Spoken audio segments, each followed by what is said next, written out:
If I share this story with you today, you might never look at a convent the same way again. For years, I believed I was called to serve God in the purest way possible, that I was part of something sacred, untouchable. But behind the stone walls of St. Mary's Convent, I found secrets that shook my faith to its core. Hello, dear friends. My name is Emily Carter, though back then, in my youth, I was simply Sister Emily. I'm 68 now, born in 1957 in a small town in upstate New York, where the winters were long and the summers smelled of wildflowers. Today, I want to take you back to the early 1980s, to a time when I was 22, wide-eyed, and certain I'd found my purpose. This is a story of faith tested, of courage found in the quietest corners, and of a truth I never expected to uncover. It's a story I've carried in my heart for decades, and it's time to let it breathe. Before we begin, I'd love to know where you're watching this from. Drop a comment below. Whether it's a bustling city or a quiet village, it warms my heart to know my voice is reaching you. And if you feel moved, please give this video a thumbs up and subscribe to the channel. Your support means the world to this old soul, encouraging me to keep sharing these stories that shaped me. They're not always easy to tell, but they're worth it if they touch even one heart. Back in the early 80s, I was a young woman searching for meaning. I grew up in a modest home in Elmwood, a town where everyone knew each other, and the church steeple was the tallest thing on the horizon. My father, Thomas, was a carpenter. His hands always dusted with sawdust, the scent of pine clinging to his flannel shirts. My mother, Clara, worked as a seamstress, her sewing machine humming late into the evening, filling our small house with a rhythmic clatter. We were Methodists, attending Sunday service out of habit more than conviction. I'd sit in the pew, staring at the stained glass windows, feeling a restlessness I couldn't name. I wanted more purpose, more connection to God, more certainty that my life mattered. At 22, I made a choice that shocked my family. I left Elmwood and joined St. Mary's Convent, a secluded Catholic retreat nestled in the rolling hills of upstate New York. The convent was a world apart. Stone walls covered in ivy, a bell tower that rang at dawn, and air that carried the faint scent of incense and polished wood. I remember the first time I walked through its iron gates. My suitcase heavy in my hand, the crunch of gravel under my shoes. It felt like stepping into a sacred story, one where I could dedicate my life to prayer and service. The other sisters welcomed me with soft smiles, their habits rustling as they moved. But even on that first day, I sensed something beneath the surface, a flicker in their eyes, a hesitation in their voices, as if they were guarding something unspoken. My routine settled quickly. Mornings began with matins at 5 a.m., the chapel filled with the low hum of chants, the air cool and heavy with the scent of beeswax candles. I worked in the library, organizing books and manuscripts, the musty smell of old paper becoming a comfort.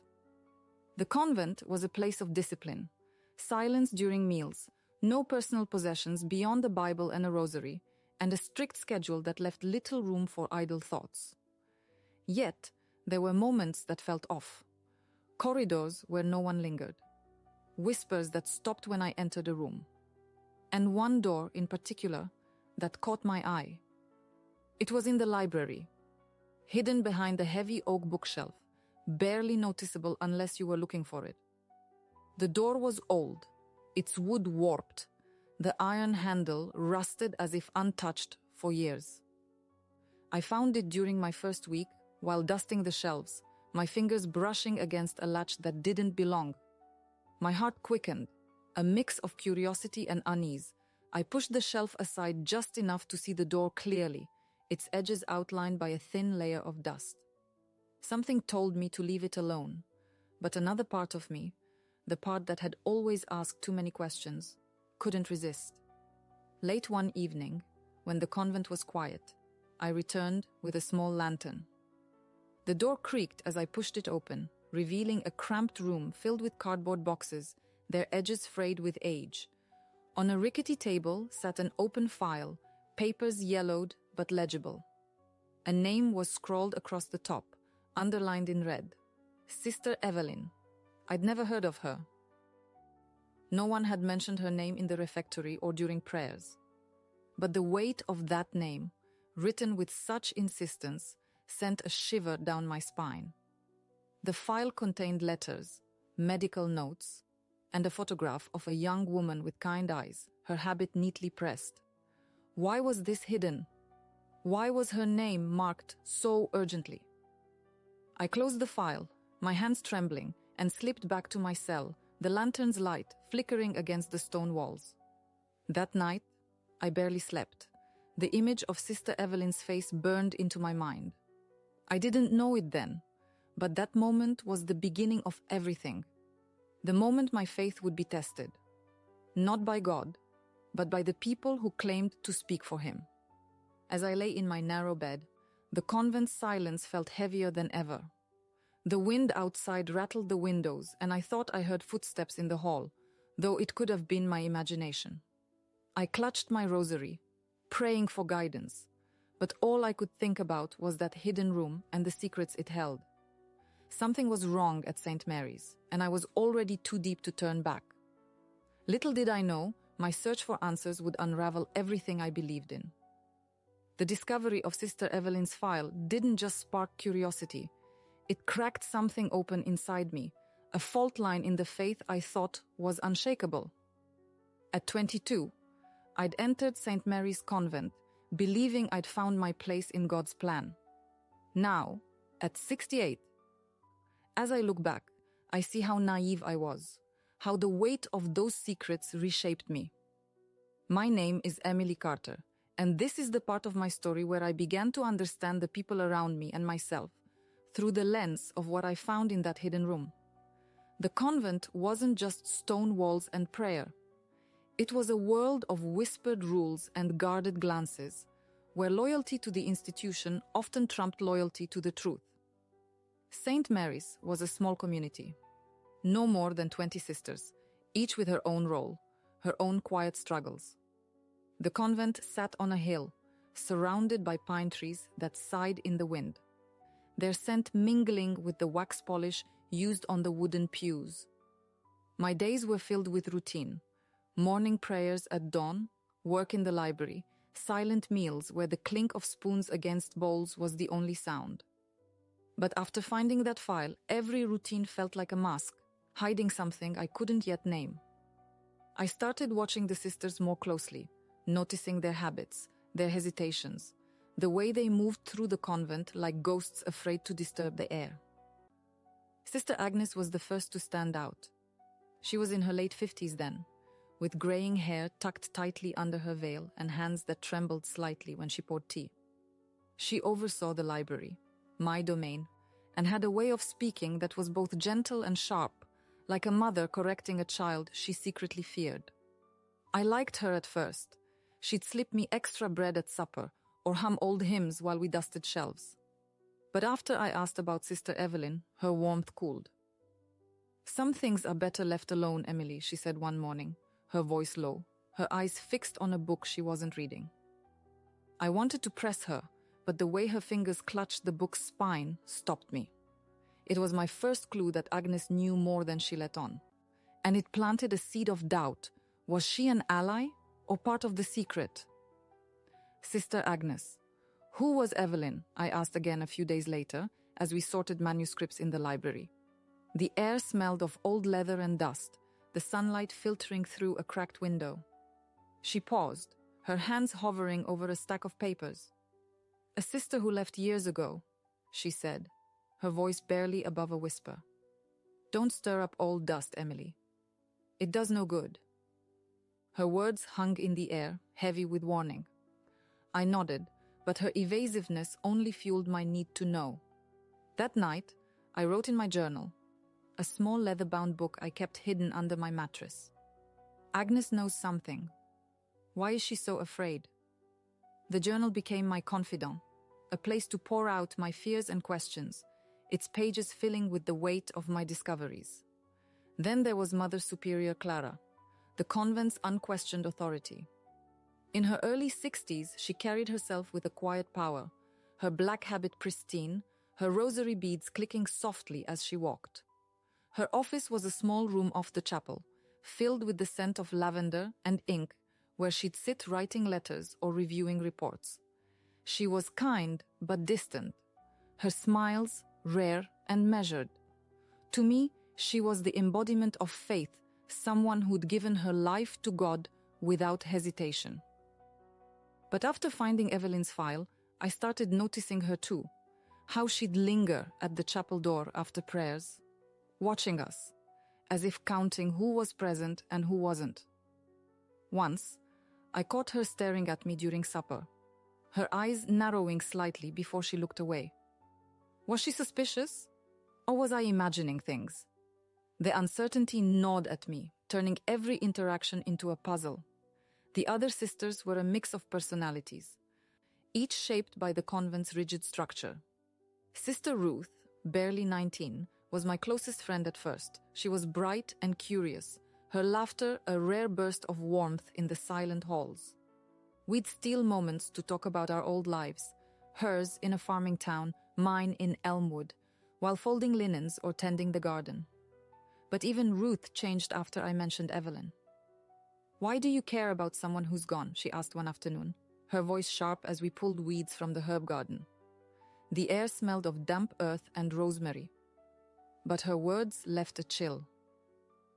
I didn't answer, but I noticed she stopped meeting my eyes after that. Had someone warned her to stay quiet, or was she just scared? I couldn't tell, and the distance between us grew. The convent itself became a character in my story, its stone walls holding secrets as old as the oaks outside. The library was my sanctuary, its shelves lined with theology books and dusty hymnals, but it also held that hidden door, a constant reminder of what I'd found. The file on Sister Evelyn was just the beginning. Over the next few weeks, I snuck back to the hidden room whenever I could, my lantern casting shadows on the walls. The boxes were filled with more files, names of sisters I'd never heard, letters marked confidential, and medical reports with vague phrases like unsuitable for service. One note, written in a hurried scrawl, mentioned disciplinary measures for sisters who spoke out of turn. My stomach churned as I read it, the lantern's light flickering like my own resolve. What did it mean? Were these women sent away or something worse? I didn't know, but each document was a mini reward, a piece of the puzzle, pulling me deeper into the mystery. My journal grew thicker with notes, dates, names, fragments of conversations. I sketched the hidden door, the rusted lock, the way the boxes were stacked unevenly, as if someone had searched them in a hurry. The act of writing grounded me, but it also made me paranoid. What if someone found my journal? I started hiding it in different places, under a loose floorboard, behind a shelf, checking it daily to make sure it was untouched. My faith, once a steady flame, flickered like the candles in the chapel. I still prayed, but my prayers were different now. Less about devotion and more about courage. "Lord, show me what to do," I'd whisper, clutching my rosary, its beads worn smooth from years of use. One evening, as I shelved books in the library, I found a small, leather-bound Bible tucked behind a row of encyclopedias. It wasn't one of the convents. It had no stamp, no mark of ownership. Inside the cover, in delicate handwriting, was a name: Evelyn Marie. My breath caught. I flipped through the pages, finding underlined verses about truth and justice with tiny notes in the margins. Why do they hide this? And I must speak.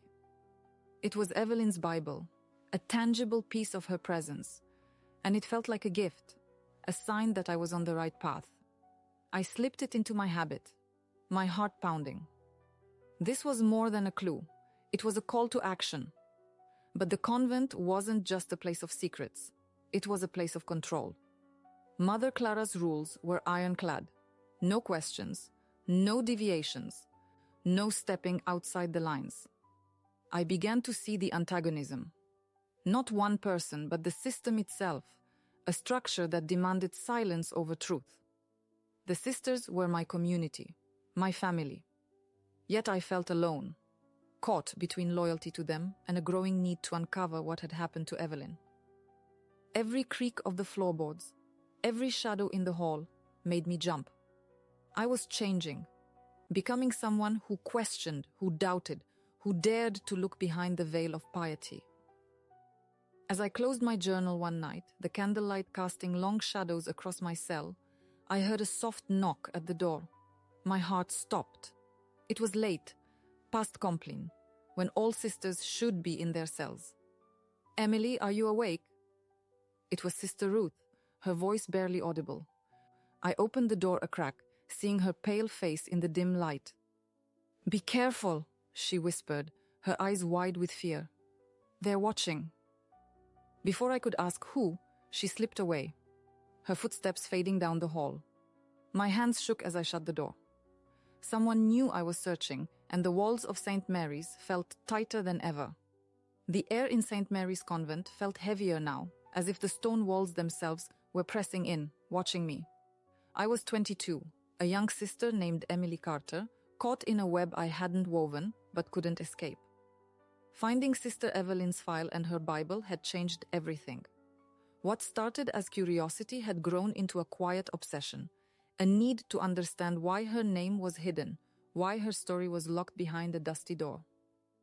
At 68, looking back, I see how those weeks in the early 1980s reshaped my soul, pulling me between loyalty to the convent and a deeper loyalty to the truth.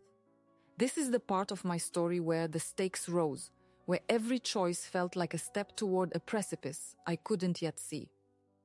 Each morning, I woke to the bell tower's chime at 5 a.m., its deep clang echoing through the frost-covered hills. The chapel smelled of beeswax and incense, the candles flickering as we chanted matins. But my prayers were different now, laced with questions I didn't dare voice aloud. "Lord, guide me. Show me what's right." My rosary beads, worn smooth from months of use, clicked softly in my hands, a rhythm that grounded me even as my mind raced. The hidden room in the library consumed my thoughts. I'd return there whenever I could, slipping in after compline when the convent was silent, my lantern casting shadows on the warped wooden door. The boxes held more secrets, letters, reports, names of sisters who'd vanished from memory. Each discovery was a mini revelation, a breadcrumb leading me deeper, but also a weight pulling me away from the sisterhood I'd vowed to serve. Sister Agnes, my supervisor in the library, became a puzzle I couldn't solve. She was kind but guarded, her gray eyes scanning me whenever I lingered near the shelves. One morning, as we sorted hymnals, the air thick with the scent of old paper, I tested her again. "Sister Agnes, do you ever wonder about the sisters who left?" I asked, keeping my voice light, my hands busy with a stack of books. She froze, her fingers tightening around the hymnal. "Emily, the past is a closed book," she said, her voice low, almost a hiss. "Focus on your duties." Her words stung, but they also confirmed something. Agnes knew more than she was saying. I nodded, pretending to let it go, but my journal, hidden under a loose floorboard in my cell, filled with new questions. What is Agnes hiding? Is she protecting someone or herself? The journal was my lifeline, its pages a map of my doubts, but it also made me vulnerable. If anyone found it, I'd have no defense. I started checking it twice a day, my fingers brushing the floorboard to ensure it hadn't been disturbed. Mother Superior Clara was another enigma. Her presence loomed over the convent, her authority woven into every rule, every glance. She'd summon me to her office sometimes, her lavender-scented room lit by a single lamp, to review my work in the library. "You're diligent, Emily," she said once. Her voice smooth but her eyes sharp, studying me over her folded hands. But diligence must serve obedience. I smiled, murmuring agreement, but her words felt like a warning. Did she suspect I'd found the hidden room? Or was I reading too much into her gaze? The uncertainty gnawed at me, making every interaction feel like a chess move. The convent's routine, once a comfort, now felt like a cage, Meals in the refectory were silent, the clink of cutlery deafening in the absence of conversation. I'd watch the sisters, searching for clues in their movements. Sister Ruth's quick glances, Sister Agnes's trembling hands, Mother Clara's measured steps. The garden, where we grew herbs and vegetables, was my only reprieve. The smell of damp earth and thyme grounded me, but even there, I felt watched. One afternoon, as I knelt pulling carrots, Sister Ruth approached, her young face pale under her veil. "Emily, you're asking too many questions," she whispered, her voice barely audible over the rustling leaves. "It's not safe." "Not safe?" I asked, my heart pounding. "What do you mean?" She looked away, her fingers twisting her apron. "Just be careful." She hurried off, leaving me with the carrots and a sinking feeling that the convent's secrets were bigger than I'd imagined. That night, I wrote in my journal, "Ruth is scared. Someone's watching me." But who? The hidden room became my refuge and my risk. I'd sneak in after midnight, the convent's silence broken only by the creak of floorboards. The boxes held more files, sisters who'd left abruptly, their records marked with vague terms like reassigned or health concerns. One letter, dated from the late 1970s, mentioned a disciplinary review for Sister Evelyn, citing unacceptable inquiries. My breath caught as I read it, the lantern's light trembling in my hand. Evelyn had asked questions, just like me, and it had cost her. But what? I found her Bible again, tucked in my habit, its underlined verses about truth now feeling like a personal message. "Speak, and do not be silent," one note read. In her delicate script, I clutched it, my resolve hardening. I wasn't alone. Evelyn's words were with me. But the more I learned, the more isolated I felt. The sisters I'd once seen as family now seemed like strangers, bound by a pact I didn't understand. I started noticing patterns. Locked doors, hushed conversations that stopped when I approached, files moved from the hidden room overnight. Someone was covering their tracks, and I was running out of time to find the truth.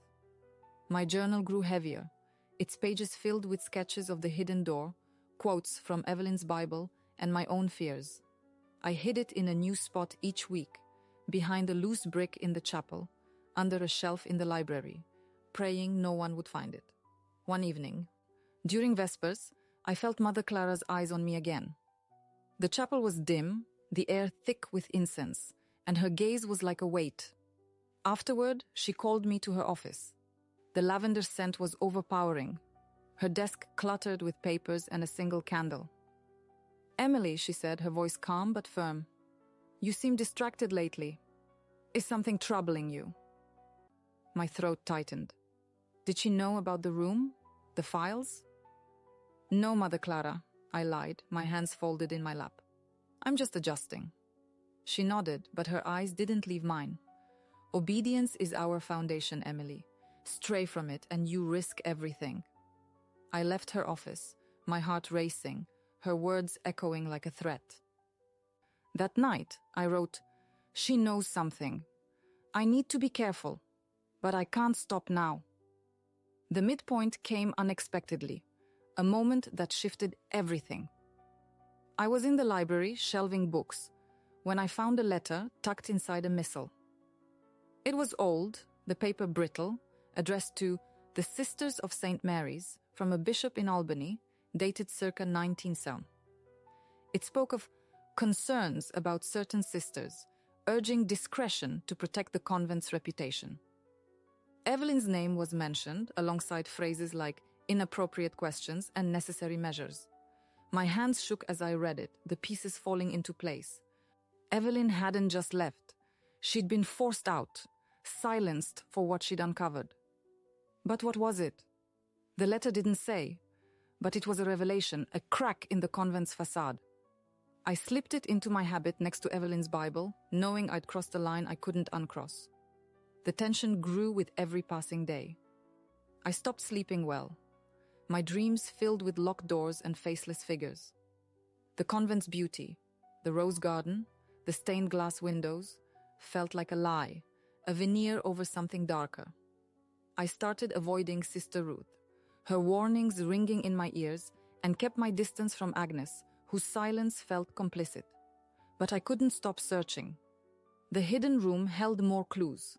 A medical report mentioning Evelyn's nervous condition, a transfer notice to a distant convent, and a final note unsigned, warning that further inquiries will not be tolerated. Each find was a mini reward, but also a reminder of the risk. If I was caught, what would happen to me? My faith, once my anchor, was unraveling. I still prayed, but my prayers were desperate now. A plea for clarity. Lord, am I doing the right thing? The rosary beads felt heavier, the journal a burden I couldn't put down. I was torn between belonging to this community and standing up for what I believed was right. The convent's rules demanded silence, but Evelyn's Bible urged me to speak. I was no longer just Sister Emily. I was a woman on the edge, chasing a truth that could cost me everything. One night, as I crept back from the hidden room, I heard footsteps behind me. The corridor was dark, the air cold against my skin. I froze, clutching the lantern, its light barely reaching the walls. "Who's there?" I whispered, my voice trembling. No answer, but the footsteps stopped.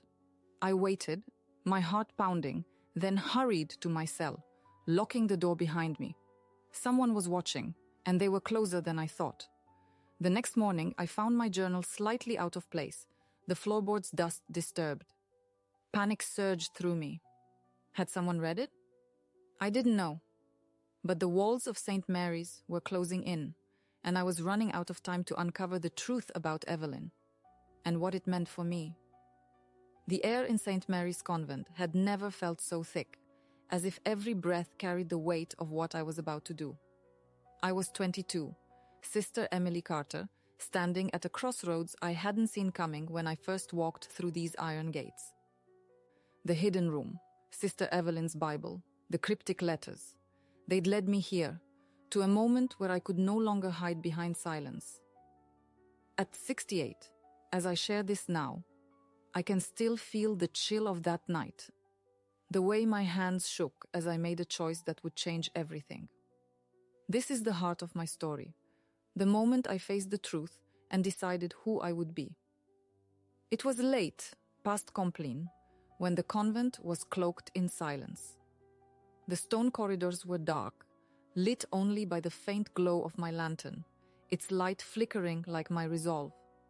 I'd spent weeks piecing together Evelyn's story, her questions, her banishment, the convent's efforts to erase her, the letter from the bishop, the medical reports, her Bible's underlined verses.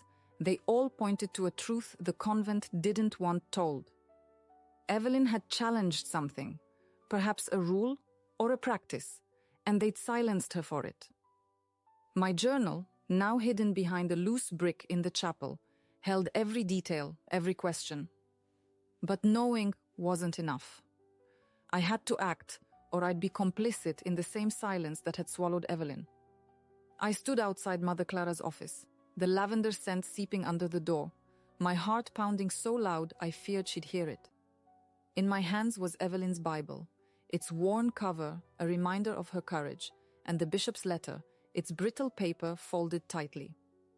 I decided to confront Mother Clara, to ask her directly about Evelyn and the hidden files. It was a risk. Disobedience could mean expulsion, or worse, whatever had happened to Evelyn. But I couldn't live with myself if I stayed silent. My faith, once a steady flame, was now a spark, burning for truth over obedience. I knocked, the sound sharp in the quiet hall. "Come in," Mother Clara called, her voice calm but edged with authority. I stepped inside, the room dim, lit by a single candle on her desk. The air smelled of wax and lavender, and her eyes, sharp as ever, met mine. "Emily, it's late. What brings you here?" I took a breath, clutching the Bible. "Mother Clara, I found something in the library," I said, my voice steadier than I felt. "Files, letters about a Sister Evelyn. She was sent away, wasn't she? For asking questions? Her face didn't change, but her hands folded tighter on the desk. You've been prying into things that don't concern you, she said, her tone cold. Some matters are for the good of the community, Emily. You'd do well to leave them alone. Her words hit like a slap, but I pressed on, holding up the Bible. This was hers. She wrote about truth, about speaking out. Why was she punished for that? My voice trembled now, but I couldn't stop. What are you hiding? Mother Clara stood, her rosary beads clicking softly. You're young, Emily, she said, her voice low, almost a whisper. You think you understand, but you don't. Obedience is our vow. Questioning it risks everything we've built here. I felt the weight of her words, the pull to step back, to apologize and retreat. But Evelyn's notes echoed in my mind. Speak, and do not be silent. I placed the bishop's letter on her desk, its words about discretion and necessary measures glaring in the candlelight. This letter says Evelyn was removed for asking questions, I said. If I keep silent, am I serving God or just your rules? For a moment, silence hung between us, heavy as the stone walls. Then Mother Clara's eyes softened, just a fraction, before hardening again. You're making a choice, Emily, she said. Think carefully. This path leads only to pain. I left her office, my legs shaking, the Bible still in my hands. I'd crossed the line, and there was no going back. The immediate consequence was a shift in my place at St. Mary's. The next morning, I was reassigned from the library to kitchen duties, a clear demotion. The sisters' glances in the refectory were sharper now, their whispers louder when I passed. Sister Agnes avoided my eyes, and Sister Ruth, once my friend, kept her distance, her face pale with fear. My journal, still hidden, felt like a ticking bomb. I challenged Mother Clara, and the convent structure was closing ranks against me. Emotionally, I was unraveling. My cell, once a place of prayer, felt like a prison, its narrow bed and single window mocking my isolation. I clutched Evelyn's Bible each night, reading her notes, finding strength in her defiance. Practically, my routine changed, scrubbing pots instead of shelving books, the kitchen's heat and grease replacing the library's calm. But the biggest consequence was inside me. I'd chosen truth over belonging, and it cost me the community I'd loved. Yet, in that choice, I felt a spark of freedom, a sense that I was honoring God in a way I hadn't before. As I scrubbed dishes that evening, the kitchen smelling of onions and soap, I heard footsteps behind me. It was Sister Agnes, her face drawn. Emily, you shouldn't have spoken to her, she whispered, her voice urgent. You don't know what you've started. I turned, my hands dripping with suds. Then tell me, Agnes, what happened to Evelyn? She shook her head, her eyes darting to the door. I can't. Just stop. She left before I could respond, her words a soft cliffhanger, leaving me with more questions than ever. I dried my hands, my resolve hardening. I'd made my choice, and whatever came next, I was ready to face it. The moment I walked out of Mother Clara's office, I knew I'd changed the course of my life at St. Mary's Convent. I was 22, Sister Emily Carter, a young woman who dared to question the unquestionable, and the weight of that choice settled over me like the early morning mist that clung to the convent's hills. At C8, as I share this now, I can still feel the ache of that time, the way every step felt like a test of courage. Confronting Mother Clara about Sister Evelyn had been my stand, but it came with a cost, relationships frayed, routines upended, and a new sense of isolation that tested my faith in ways I hadn't imagined. This is the part of my story where I faced the fallout, where I learned what it meant to hold fast to truth while losing the community I'd called home. The kitchen became my new world, a stark contrast to the library's quiet shelves. The air was heavy with the smell of boiling potatoes and dish soap, the heat making my habit cling to my skin. Scrubbing pots was humbling, each clang of metal a reminder of my demotion. The sisters' glances in the refectory were different now. Some pitying, some wary, as if my questions were contagious. Sister Ruth, once my confidant, avoided me entirely, her eyes fixed on her plate during meals. I missed her laughter, the way we'd whisper about our old lives while folding linens.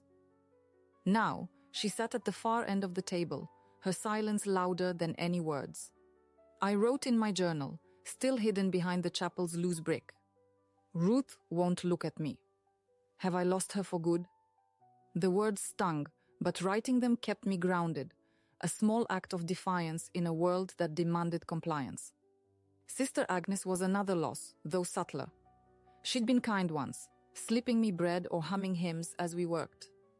But after my confrontation with Mother Clara, her warmth vanished. In the kitchen, she'd passed me with a curt nod, her trembling hands clutching a tray of dishes. One morning, as I peeled carrots, the air sharp with their earthy scent, I tried to reach her. "Sister Agnes, I didn't mean to cause trouble," I said softly, hoping to bridge the gap. "I just want to understand." She didn't look up, her knife slicing through potatoes with precision. "You've made your choices, Emily," she said, her voice flat. "Now we all live with them." Her words cut deeper than I expected, and I realized she wasn't just distant. She was afraid. Afraid of me or of what I'd stirred up. I didn't push further, but her rejection left a hollow ache, like losing a mentor I'd never fully had. Mother Clara's presence was the heaviest change. She didn't speak to me directly after that night, but her authority was everywhere, in the new duties assigned, in the way the other sisters watched me. During Vespers, her eyes would find me in the chapel, the incense thick in the air, her gaze a reminder of her warning. This path leads only to pain. I felt it, that pain, in the loss of my place among the sisters, in the whispers that followed me. But there were small victories too. Evelyn's Bible, still hidden in my habit, was a constant companion.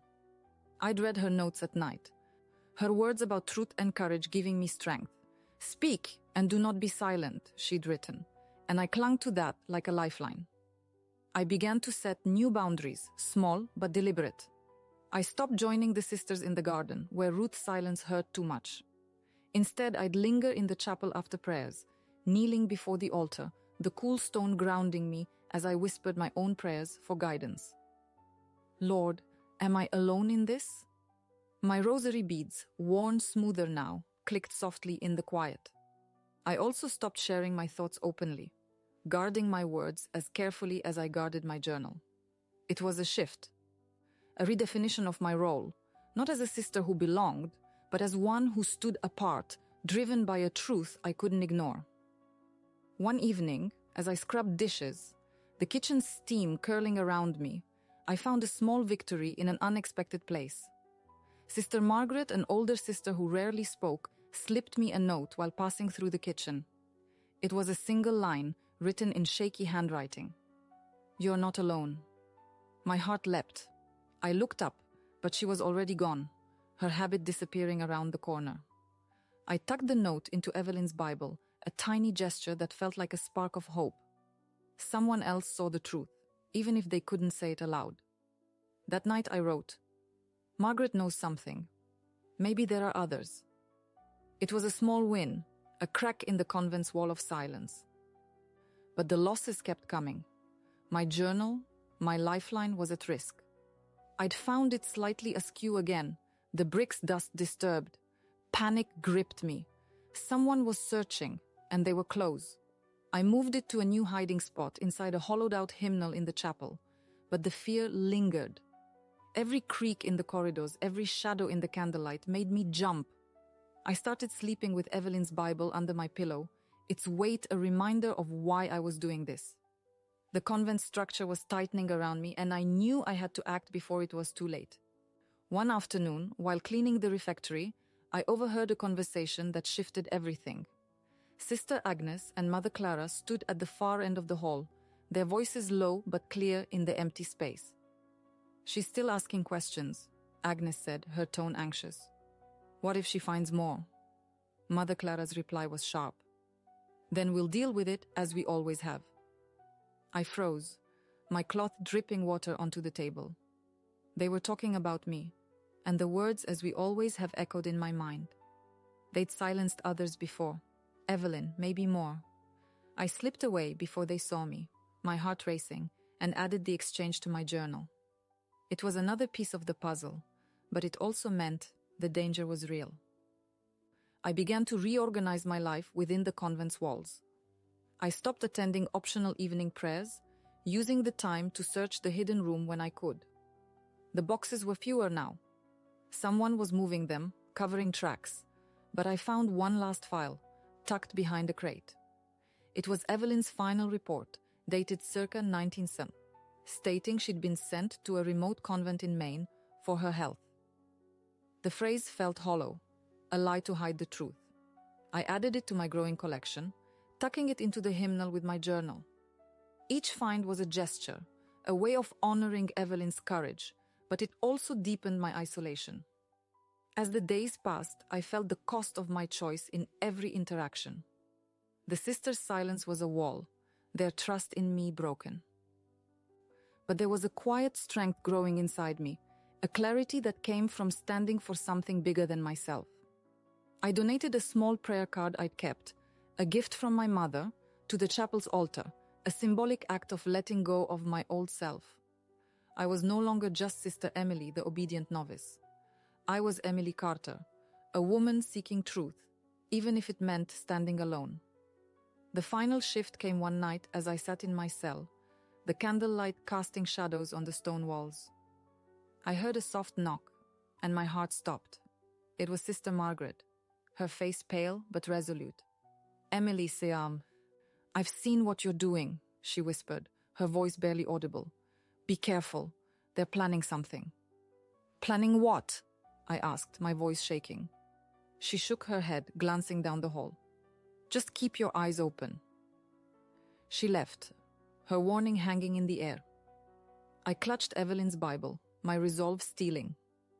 I'd lost my place in the convent, but I'd gained something else, a purpose, a fire that no amount of silence could extinguish. The truth was close, and I wouldn't stop until I found it. The walls of St. Mary's Convent no longer felt like a sanctuary. They were a maze, each corridor a reminder of the choice I'd made and the truth I'd chased. I was 22, Sister Emily Carter, a young woman who had dared to question the silence that bound this place. At 68, as I sit here now, sharing this story, I can still smell the incense from the chapel, feel the weight of Evelyn's Bible in my hands. That final week at St. Mary's was when everything came full circle, not with a dramatic clash, but with a quiet resolution that reshaped my life. This is the end of my story, the moment I found peace, not in answers, but in the courage to keep asking. After Sister Margaret's warning, the convent felt like a tightening net. My journal, hidden in a hymnal, was my last tie to Evelyn's truth, but I knew I couldn't stay. The sisters' silence, Mother Clara's watchful eyes, the moved files in the hidden room, they all pointed to a truth I'd only grazed. Evelyn had been sent away for questioning, and I was next if I didn't act. But running wasn't my answer. I wanted closure, not escape. I spent my nights praying, my rosary beads clicking softly, asking for strength to face what came next. The chapel's stained glass windows, glowing in the dawnlight, seemed to answer, their colors a promise of hope beyond these walls. I decided to make one final move. I gathered everything, Evelyn's Bible, the bishop's letter, the medical reports, and placed them in a small wooden box, one I'd found in the kitchen. Its lid carved with a simple cross. It was a symbolic gesture, a way to preserve what I'd found without carrying it into a fight I couldn't win. I buried the box in the garden, under the rosemary bush where Ruth and I once talked, the earth cool and damp under my fingers. It wasn't surrender. It was a choice to let the truth rest, for now, trusting it would find its way when the time was right. I whispered a prayer as I covered it with soil. Lord, Keep this safe until it's needed. The next morning, I requested a meeting with Mother Clara. The air in her office was thick with lavender and wax, her desk as orderly as ever. I stood before her, my hands empty but my heart full. "Mother Clara," I said, my voice steady, "I've decided to leave St. Mary's. I can't stay where questions aren't welcome." She looked at me, her eyes unreadable, her rosary beads still in her hands. "You're choosing a hard path, Emily," she said softly. "But I respect your honesty. Go with God." Her words surprised me. Not cold, not harsh, but tinged with something like regret. I nodded, my throat tight, and left her office.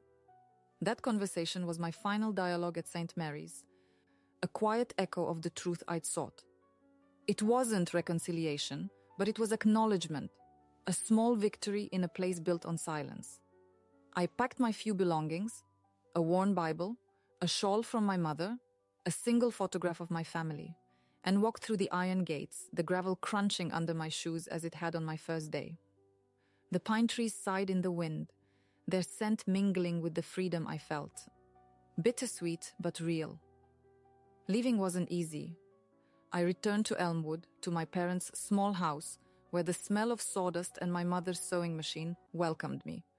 I was no longer Sister Emily, but I wasn't sure who I was yet. The convent had been my home, my purpose, and losing it left a hole. But Evelyn's Bible, which I kept, reminded me of what I'd gained. I read her notes often, her words about truth and courage guiding me as I rebuilt my life. I found work as a librarian in town, the smell of books a comfort, a bridge to my past without its weight. I attended church, but my faith was different now. Less about rules, more about seeking, questioning, trusting God in my own way. Years later, I heard whispers about St. Mary's. By the late 1980s, the convent had closed, its land sold, its secrets buried with it. I never learned the full truth about Evelyn, but I didn't need to. Her story had given me mine. I visited the site once in my 50s, the hills still green, the air still sharp with pine. The rosemary bush was gone. But I imagined the wooden box still there, its contents waiting for someone else to find. That image stayed with me, a box in the earth, holding a truth that refused to die. Now, at 68, I live a quiet life in Elmwood, my days filled with books, walks, and memories. I keep Evelyn's Bible on my nightstand, its pages worn but cherished. My faith is stronger for what I went through, rooted not in institutions, but in the courage to ask, to seek, to trust.